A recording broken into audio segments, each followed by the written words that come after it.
Hello everyone, and today we're going to tie a salmon fly and sea trout fly. This is going to be a tube fly, and it's basically inspired by one of our customers who asked us if we wanted to, if we could please convert one of the most popular shrimp patterns in Denmark for sea trout, that's called the HøTyv, into a tube fly that could be used. You could probably use this on the coast, but you can also use this for salmon and sea trout. So we picked that idea up, and basically here it is. This is the HøTyv in a tube fly edition, but we're gonna call it the river thief because we're gonna use this for salmon and sea trout. I really like how this turned out. Of course, this is not a fly that we have tested yet. We have to be honest and frank about that. This fly is not a fly that yet has caught a million salmons, but it looks deadly. It looks really nice, and the color scheme here is lighter, so it's probably one of the flies you could use once you fish a stretch of water with a darker, more bigger, heavier fly. Then you can fish the same stretch of water with this one, just to be sure, just to check if there's any fish there that didn't respond to the other thing. So here goes. Now we're gonna tie the river thief.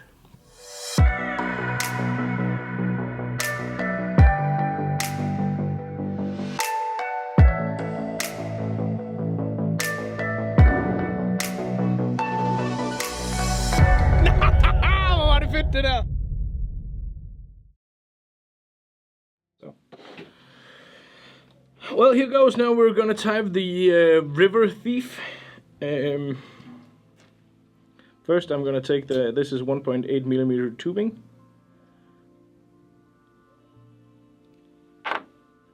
Gonna melt it so we have something for to hold back all the materials and to kind of a column back in the back of the fly here. Attaching my tying thread, and then I'm gonna take some of the orange from the flash in the material kit here. I'm gonna take two strands of the orange here, and those two strands we're gonna use later on as well. But I'm just gonna use these as to create a butt on the fly here.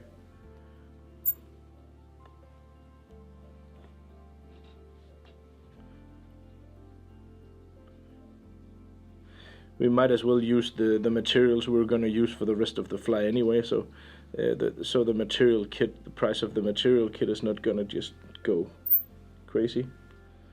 There. Cutting away that, and I'm going to stow these two longer fibers because we're going to need those for later. And now we have isolated them, we might as well save them and use them for the rest of the fly. Then we need the first hackle, and the first hackle should be longer than the other two. So basically you're gonna pick a hackle all the way down to the towards the end of the cape here to get the biggest hackle you can. And with biggest, I mean with the longest fibers on the hackle.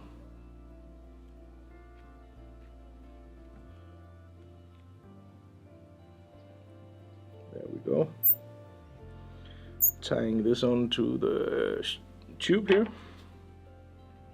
and of course now you can determine how voluminous, or however you pronounce that, you want your fly by how many turns of the hackle you're gonna use.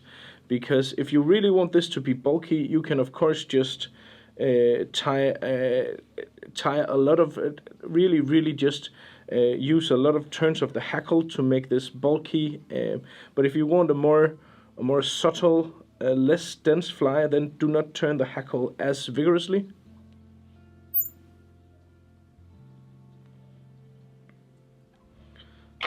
Tying down the hackle. There we go. And now it's time to, the next step of the fly is gonna be the rubber legs. And for this one I'm gonna use the small rubber legs, which is basically very thin rubber legs.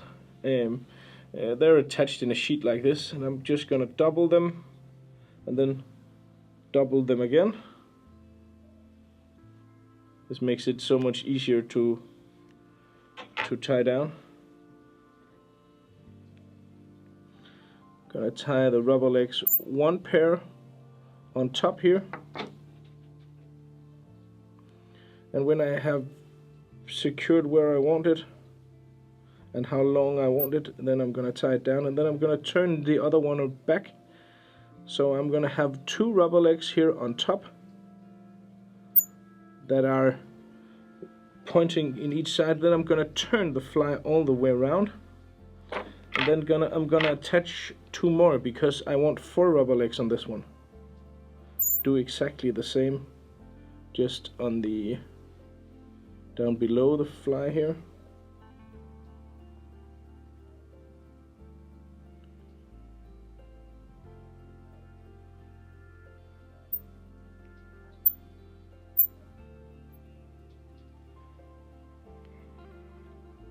There we go.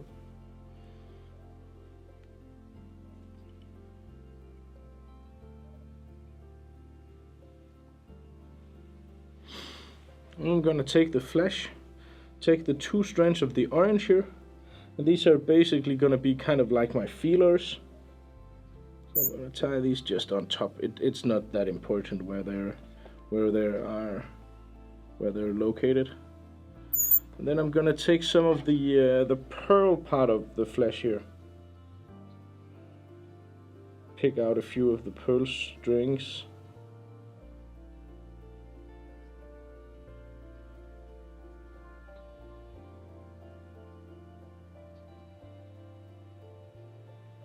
There we go. Cutting those out, and then I'm gonna double them.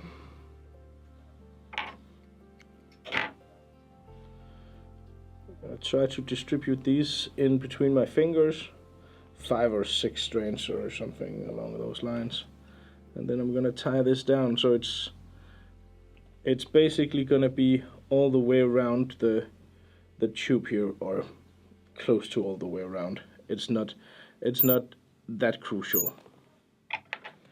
Cut away all of the leftover materials, and then I'm gonna trim my flesh fibers down so they're not really long, maybe about the same length as the, maybe a bit longer than the hackle, but not a lot longer than the actual rubber legs. There we go. Gonna take my dubbing, and for this we're gonna use the Spawn UV steelhead torch, but basically any fluorescent or bright orange dubbing will do the job here.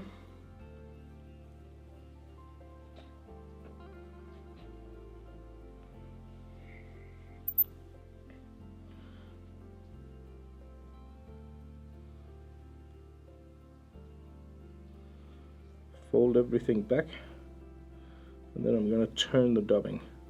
I'm just gonna do it loosely with I'm not gonna use a dubbing loop for this, because basically it's a very short stretch of the tube that's going to be covered in dubbing, so no need to do all of that.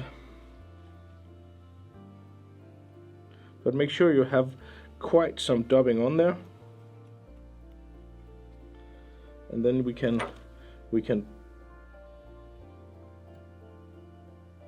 pull some of the dubbing out to make this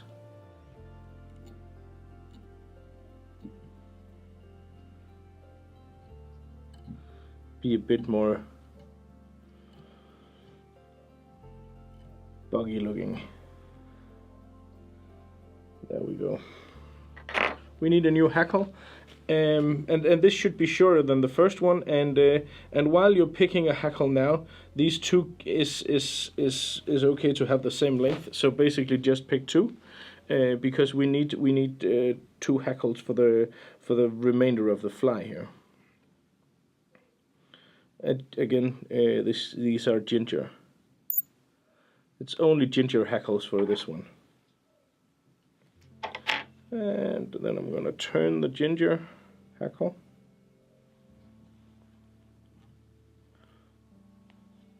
And again, depending on how big and strong you want the hackle, you can decide how many turns of the hackle you need for this. I don't want this to be that big, so I only turned, I think, 3 or 4 times. You can probably count that on the video. I didn't count while I was doing it, but that squeaky bobbin is annoying. Is it spiking out on the video, yeah, Stefan? It always is, and people always comment against it as well. Should just grease it up before we tie. Yeah, probably.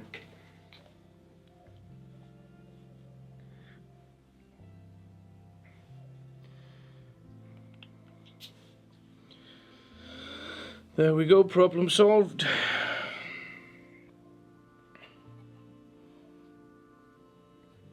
And now we need to do a whip finish. Oh, it's so smooth now.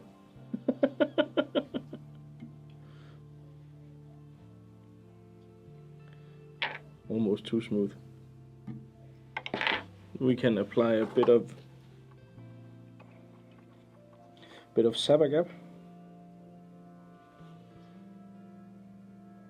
to make sure the bead stays in place. And we're gonna use a brown bead for this one. And the original shrimp pattern, this here, the HøTyv, then it should have been tan, the next part of the portion of the body, but we don't have tan beads. So basically we decided to opt for one that gold could be good as well, but we opted for one that has a bit more contrast. And this looks nice, the dark brown here in 5mm. Reattaching the thread, and then we need the last of the hackles. Tying it down here.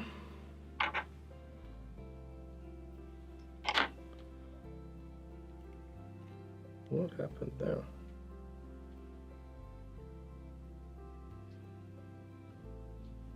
I think I applied too much pressure. I think I cut the hackle in two. We're just gonna go again.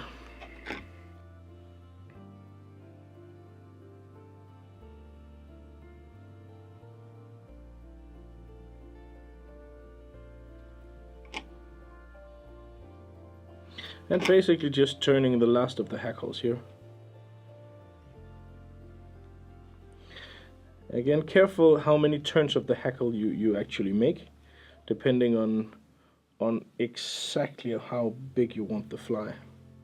I think this is, for my purposes and for the pattern here that I'm doing now, I think this will be sufficient. Gotta cut away the leftover of the hackle. Fold everything back. Then do the whip finish. I really like this pattern, Stefan. I think this is gonna find me some salmon. I'm sure of it. In what condition would you fish it?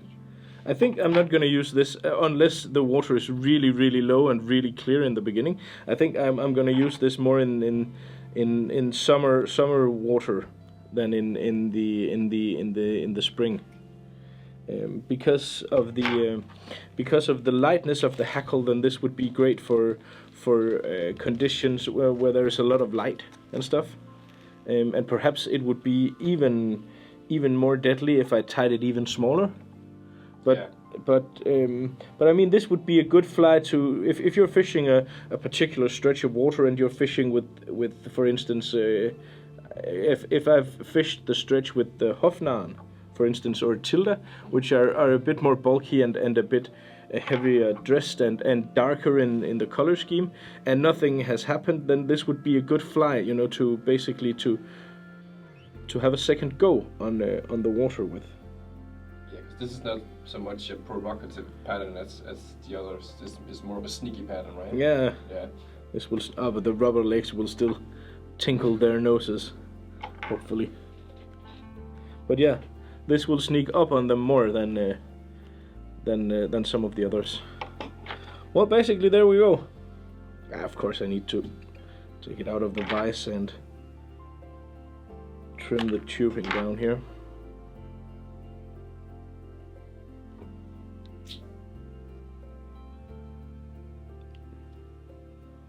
But